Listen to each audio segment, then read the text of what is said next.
Buenas tardes, profesor. El día de hoy voy a hablar un poco sobre mi proyecto, sobre un modelo de inversión en derechos patrimoniales de la industria musical peruana. Esto es parte de mi trabajo final de investigación del curso de proyecto musical. Mi nombre es Ricardo Cortés y bueno, voy a empezar un poco con lo que es la descripción del problema.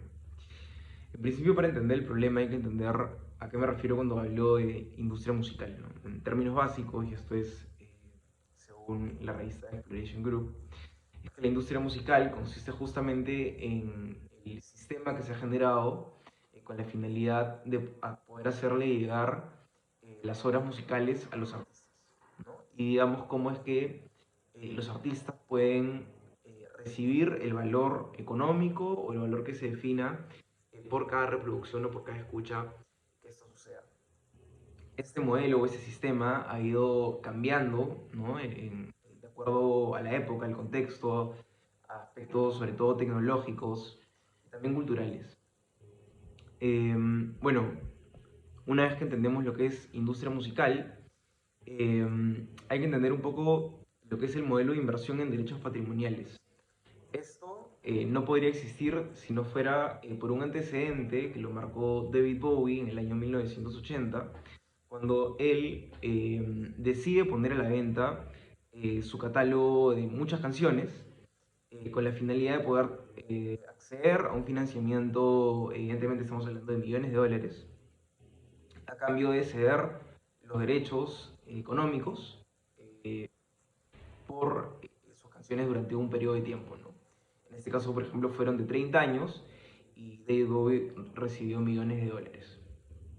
Bueno, entendido lo que es un Bowie Bond, porque se le llamó a estos los Bowie Bonds, marcó un hito en la industria musical y entendimos lo que es industria musical. eh, Hay una problemática que es el Perú, ¿no? Digamos, la industria musical peruana. Según un reciente estudio de la PwC, la industria musical peruana tiene una proyección del 7.4% de crecimiento para el 2030. A pesar de eso, de que bueno, es evidentemente algo bueno, en términos numéricos, económicos, la industria musical sigue siendo la industria que menos genera en nuestra región, ¿no? Comparativamente hablando, sobre todo como países como Chile, como Colombia, eh, y bueno, evidentemente frente a grandes potencias en la música como lo son Brasil o como lo son México, ¿no? Y bueno, siempre es importante recalcar igual el tema contextual y el tema con quién nos comparamos. Sin embargo, si hacemos igual una comparativa, como vuelvo a mencionar, con países como Chile, con países como Colombia, ¿no? Hay evidentemente diferencias muy grandes y algo que me pareció particularmente interesante fue que nuestra industria musical como tal, como digamos discográfica, de conciertos, fonográfica, es la cuarta parte de lo que genera, por ejemplo, la publicidad en radio, ¿no? Este informe justamente mezcla estas dos cosas. Y lo curioso es que, eh, a ver, en otros países esto no es así, ¿no? En otros países es el doble o son cifras económicas bastante similares. Entonces, ahí hay una problemática. La problemática es que generamos muy poco en el Perú, ¿no? A nivel de industria musical.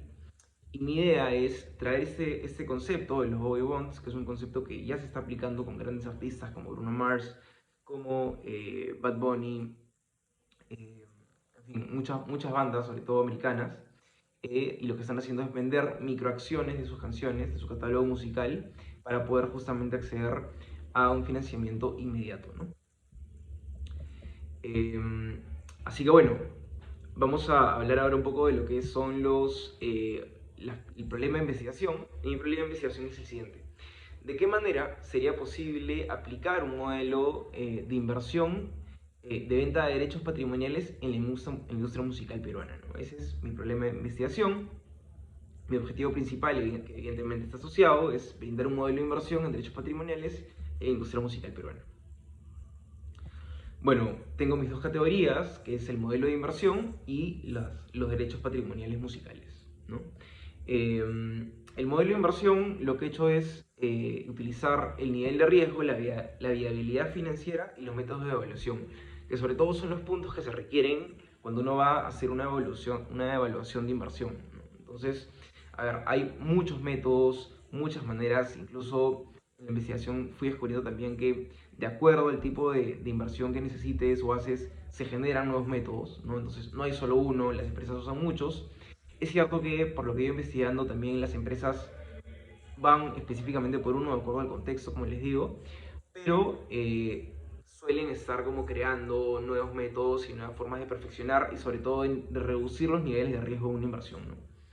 En el caso de los derechos patrimoniales, bueno, lo que hice fue básicamente desglosarlos, ¿no? Es una lista de derechos que está al acceso de todos en Indecopy, ¿no? Y son el derecho a la reproducción, el derecho a la comunicación pública, el derecho a la distribución, el derecho a la transformación y el streaming. En esa parte también me voy a detener en breves momentos. Hablemos un poco de nuestro marco teórico, los antecedentes nacionales. Utilicé un antecedente que el título es Análisis económico de la piratería musical, el efecto de las políticas públicas en Perú. A ver, en términos muy básicos, lo que me pareció interesante de esta investigación es que después de toda una evaluación, el autor, Kineche, concluye que en verdad el tema de la piratería no está asociada a un tema eh, de capacidad económica, ¿no? O sea, el peruano, claro, este tema sobre todo tenía un poco más de sentido cuando todavía no hablábamos de streaming, pero un poco habla de la coyuntura del peruano y cómo es el acercamiento del peruano a pie con la industria musical. Lo que decía es que el peruano consume piratería no por un tema de capacidad económica, como vuelvo a repetir, sino es por un tema específicamente cultural, ¿no? A pesar de que en esos años el PBI iba aumentando, las personas ganaban más, las personas seguían consumiendo piratería.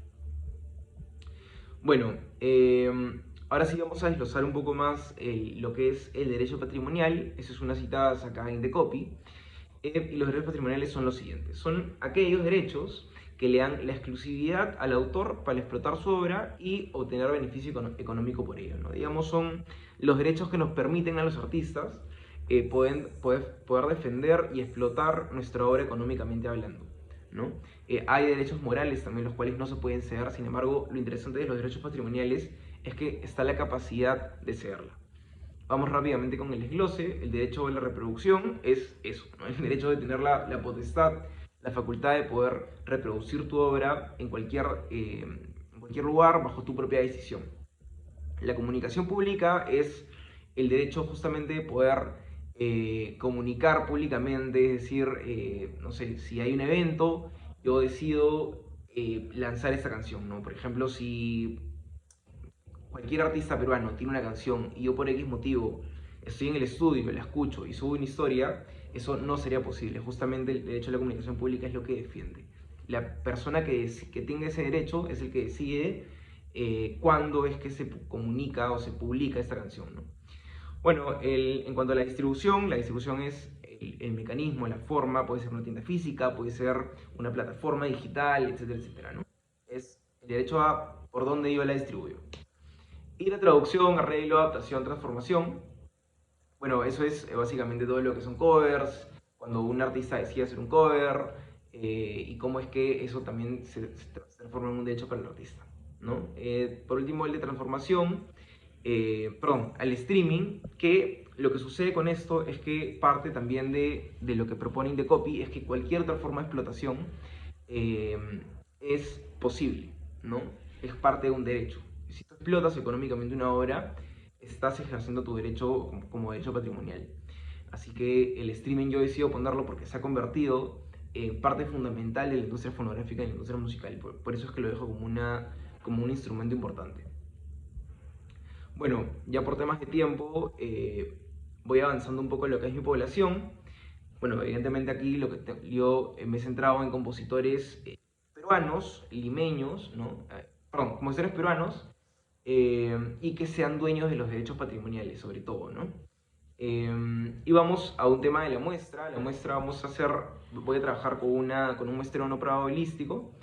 por conveniencia, voy a escoger a 10 orquestas, bandas, sellos que cuenten con ingresos financieros mayores a 20.000 soles en los últimos 3 años y que cuenten con documentos que pueda ser certificado, ¿no?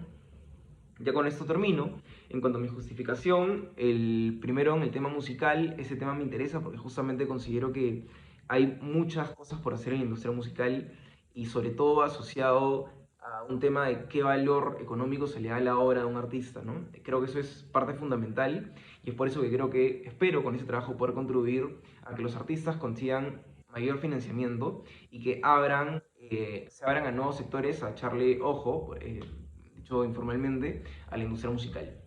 En cuanto al aspecto económico, esta investigación lo que justamente busca es poder hacer que los artistas cuenten con mejores ingresos, que la industria musical reciba un boost importante económico por justamente los inversionistas que estarían entrando.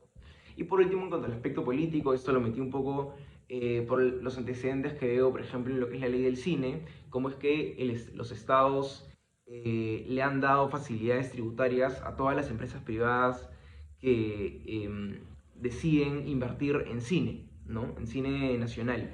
Se les deduce parte del impuesto si es que haces donaciones y creo que en ese sentido también sería importante este tipo de modelo de inversión podría invitar a empresas a invertir en artistas musicales y por ende invitar al Estado, a las políticas públicas a darle las facilidades a las empresas para que esto sea posible. Así que bueno, muchas gracias por su atención, espero les haya gustado este proyecto que es sumamente interesante e importante. Muchas gracias.